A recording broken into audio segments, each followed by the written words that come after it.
அஸ்ஸலாமு அலைக்கும். இன்னைக்கு எங்கள் ஃபேர்வெல் மினி விளாக் தான் பார்க்க போகிறோம். எங்களுக்கு ஃபேர்வெல் வந்து மஹாலில் தான் நடந்துச்சு. ஆமாம், ஒரு கல்யாண மண்டபத்தில். அது ஏன் அப்படிங்கிறத நான் வந்து லாங் வீடியோவில் சொல்கிறேன். அண்ட் இந்த சாரீ தான் வந்து நான் வந்து சூஸ் பண்ணியிருந்தேன், ஃபேர்வெலுக்கு வந்து கட்டிட்டு போகலாம் அப்படின்னு சொல்லி. அண்ட் இதோட கெட் ரெடி வித் மீ வந்து நான் சீக்கிரமாக அப்லோட் பண்ணுறேன். Stay tune for that.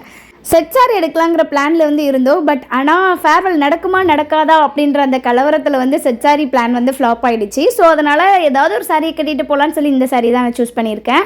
சாரிக்கு மேட்சாக எல்லா ஆக்சசரிஸுமே வந்து எடுத்து வச்சிட்டேன். அண்ட் வாட்சுக்கு மட்டும் கொஞ்சம் கன்ஃபியூஷனாக இருந்தது எதை போடலான்னு. பட் லாஸ்ட் வரைக்கும் இதில் காமிச்சு எதையுமே போடலை, வேறு எதாவது போட்டேன். அண்ட் அப்படியே நம்ம வந்து ரெடி ஆயாச்சு. ஆலின் குட்டியுமே இன்றைக்கி சீக்கிரமாகவே எழுந்திரிச்சிட்டான். என் கூட சேர்ந்து அவனும் கெட் ரெடி வித் மீ வந்து வீடியோ எடுத்துகிட்டு இருந்தான். ஸோ அப்படி குட்டி குட்டி வீடியோஸ் மட்டும் எடுத்துகிட்டு நான் வந்து கிளம்பிட்டேன். எப்போவுமே நான் தான் பைக்கில் போவேன். பட் ஆனால் இன்றைக்கி எங்கள் அக்காவை வந்து ட்ராப் பண்ண சொல்லியிருந்தேன்.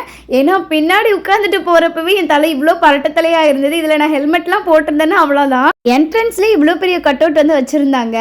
அண்ட் உள்ளே போனதுமே நல்ல ஒரு வரவேற்பு வந்து கிடைச்சது. ஏன்னா ஃபங்க்ஷன் 9:30க்கு ஸ்டார்ட்னு சொல்லியிருந்தாங்க. ஆனால் நாங்கள் போனது 10 o'clock. போன கொஞ்ச நேரத்துலேயே செலிப்ரேஷனுமே வந்து ஸ்டார்ட் ஆகிடுச்சு. அதுக்கப்புறம் என்ன சொல்லவே வேணும், செம்ம வைப்பு தான்.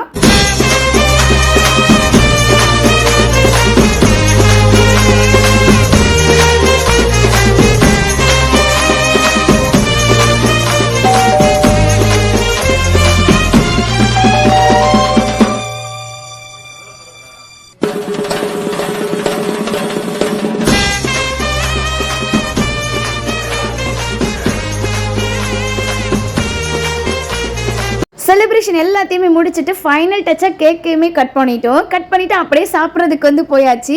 சாப்பிட்டு மேலே போய் பார்த்தா எனக்கு ஒரு பெரிய சர்ப்ரைஸ் வச்சுருந்தாங்க. என்னுடைய பர்த்டேக்காக அட்வான்ஸாக விஷ் பண்ணி கேக் வாங்கி வச்சுருந்தாங்க. உண்மையிலே இது எனக்கு ரொம்ப அன்எக்ஸ்பெக்டடாக இருந்தது. அதுலேயும் நான் ரொம்ப சர்ப்ரைஸ் ஆனது என்னுடைய நேமை பார்த்து தான்.